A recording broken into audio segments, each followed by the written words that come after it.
காவிரி படுகையில் இந்த ஆண்டு விளைச்சல் அதிகரித்த போதும் சாக்குப்பைகளுக்கு தட்டுப்பாடு உள்ளிட்ட பல்வேறு காரணங்களினால் நெல் கொள்முதல் நிறுத்தப்பட்டுள்ளதாக புகார் எழுந்துள்ளது. இதனால் விவசாயிகள் செய்வதறியாது தவித்து வருகின்றனர். நெற்பயிரின் தாயகமான காவிரி படுகை இந்த ஆண்டு வரலாறு காணாத விளைச்சலால் செழித்து கிடக்கிறது. கண்கொள்ளாத பயிரை கண்ட உழவர் பெருமக்கள் கடன் தீரும், வறுமை நீங்கும் என பெரும் கனவுகளுடன் அறுவடை பணியில் ஈடுபட்டனர். ஆனால் அவர்களின் மகிழ்ச்சி சில நாட்கள் கூட நீடிக்கவில்லை. விவசாயிகள் வசதிக்காக மாநிலம் முழுவதும் 1728 இடங்களில் நேரடி நெல் கொள்முதல் மையங்கள் திறக்கப்பட்டுள்ளன. ஆனால் நெல்லை சேகரிக்க அத்தியாவசியமான சாக்கு பைகள் இல்லை என்று கூறி பல மையங்களில் கொள்முதல் நிறுத்தப்பட்டுள்ளதாக விவசாயிகள் கூறுகின்றனர். உழைப்பின் விளைச்சலை கையில் வைத்துக் கொண்டு அதை மூட்டை கட்ட முடியாமல் விவசாயிகள் பரிதவிக்கிறார்கள்.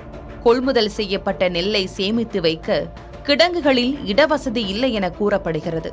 இதனால் புதிய நெல்லை கொள்முதல் செய்ய அதிகாரிகள் தயங்குகிறார்கள்.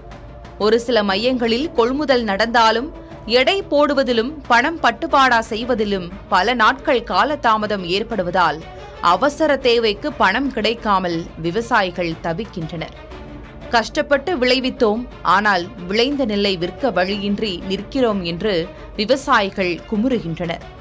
கடந்த ஜனவரி மாதம் முதல் இதுவரையிலும் 9 மாதங்களில் 5 மேலாண்மை இயக்குநர்கள் தமிழ்நாடு நுகர்பொருள் வாணிப கழகத்தில் மாற்றம் செய்யப்பட்டதனுடைய விளைவு ஒட்டுமொத்தமாக முன் திட்டமிடலின்றி கொள்முதல் முழுமையாக பாதிக்கப்பட்டிருக்கிறது. இதுவரையிலும் இல்லாத வகையில் 6.5 லட்சம் ஏக்கர் கொள்முதல் செய்வதற்கான சாகுபடி பரப்பளவு மேற்கொள்ளப்பட்டது என்பதை 3 மாதங்களுக்கு முன்னதாகவிலிருந்து நாங்கள் அரசை வலியுறுத்தி வருகிறோம். ஆகஸ்ட் மாதமே நமக்கு தேவையான சாக்குகள், கொள்முதலுக்கான கட்டமைப்புகள், திறந்தவெளி கிடங்குகள், சுமை தூக்கும் தொழிலாளர்கள் ஏற்பாடு செய்திருக்க வேண்டும். எந்த திட்டமிடலும் இல்லாமல் ஒவ்வொரு கொள்முதல் நிலைய வாயில்களிலும் 10,000 மூட்டையிலிருந்து 20,000 மூட்டை 1 மாத காலமாக கொள்முதல் செய்யப்பட்ட நெல் அடுக்கி வைக்கப்பட்டிருக்கிறது. இன்று வரையிலும் ஒரு கொள்முதல் நிலையத்தில் 1000 மூட்டைகள் கூட அறவையாளர்களுக்கு எடுத்துச் செல்லப்படவில்லை, திறந்தவெளி கிடங்குகளுக்கு எடுத்துச் செல்லப்படவில்லை. திறந்த வெளியில் குவித்து வைக்கப்பட்டுள்ள நெல் மூட்டைகளுக்கு மழையால் பெரும் அச்சுறுத்தல் ஏற்பட்டிருக்கிறது. மழை வந்தால் நெல் முளைத்துவிடும், உழைப்பெல்லாம் வீணாகிவிடும் என்று கவலையில் விவசாயிகள் விழிப்புதுங்கி நிற்கிறார்கள். தனியார் அரிசி ஆலைகள், வியாபாரிகள், கமிஷன் ஏஜென்ட்டுகள் உள்ளிட்டோரிடம் நெல் மூட்டைகளை விற்கும் முயற்சிகளில் சில விவசாயிகள் இறங்கியுள்ளனர். நேரடி நெல் கொள்முதல் நிலையங்களில் 100 கிலோ சாதாரண ரக நெல் மூட்டை 2,450 ரூபாய்க்கும், சன்ன ரக நெல் மூட்டை 2,500 ரூபாய்க்கும் கொள்முதல் செய்யப்படுகிறது.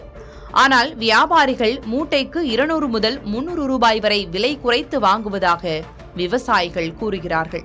இதனால் நெல் மூட்டைகளை நஷ்டத்திற்கு விற்கும் நிலைக்கு பல விவசாயிகள் தள்ளப்பட்டுள்ளனர். நெல்லை நீண்ட நாட்கள் பாதுகாக்க வசதி இல்லாததாலும், சம்பா சாகுபடிக்கு பணம் தேவைப்படுவதாலும் குறைந்த விலைக்கு விற்பதாக விவசாயிகள் வேதனையுடன் தெரிவிக்கின்றனர். உடனடியாக அரசு தலையிட்டு போதுமான சாக்குப்பைகளை வழங்க வேண்டும், நெல் மூட்டைகளை விரைந்து கொள்முதல் செய்து உழவர்களின் துயரை களைய வேண்டும் என்பதே ஒட்டுமொத்த காவிரி படுகை விவசாயிகளின் உருக்கமான கோரிக்கை.